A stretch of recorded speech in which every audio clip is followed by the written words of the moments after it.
Oy! Good morning sa lahat at ito panibagong umaga na naman and blessed Sunday po sa lahat. Ayan, so magkakape tayo ngayon, kagigising lang. Ito ang aking kape ngayon.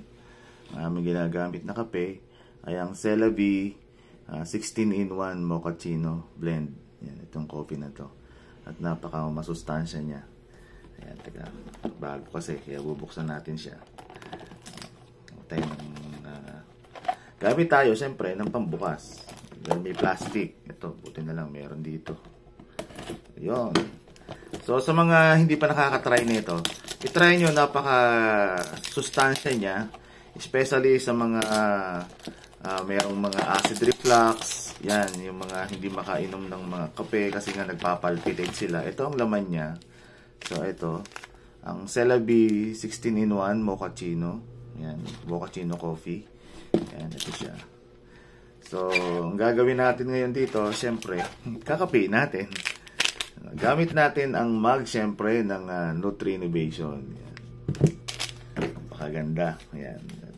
Sa umaga, hindi lang sa umaga ang pagkakape. So, ako hanggang, kahit araw-arawin nyo to, kahit maya po pwede. Pwede siya. Sabi natin na may tubig. Yan, napakasarap ng coffee ng CeraVe. Yan, CeraVe coffee. Yan, sa mga gusto matikman to, ba, pwede na kayo umorder. Haluin natin ang ating coffee. Yan, sarap na ito. Ayan, talagang grabe. Ang epekto sa akin nito, talagang yung bowel movement, okay. So, once maubos mo tong coffee na to, talagang itutulak niya yung mga kinain mo kahapon. So, napakaganda sa katawan. Kasi kailangan yun araw-araw. So, dapat nga mga 3 times a day tayo naglalabas ng ating bowel. At para malinis po yung ating katawan. Tikman natin. Ang sarap. Alam niyo ba guys, to meron siyang meron siyang aloe vera. Ang maganda rito ang aloe vera ay nakaka-hydrate siya.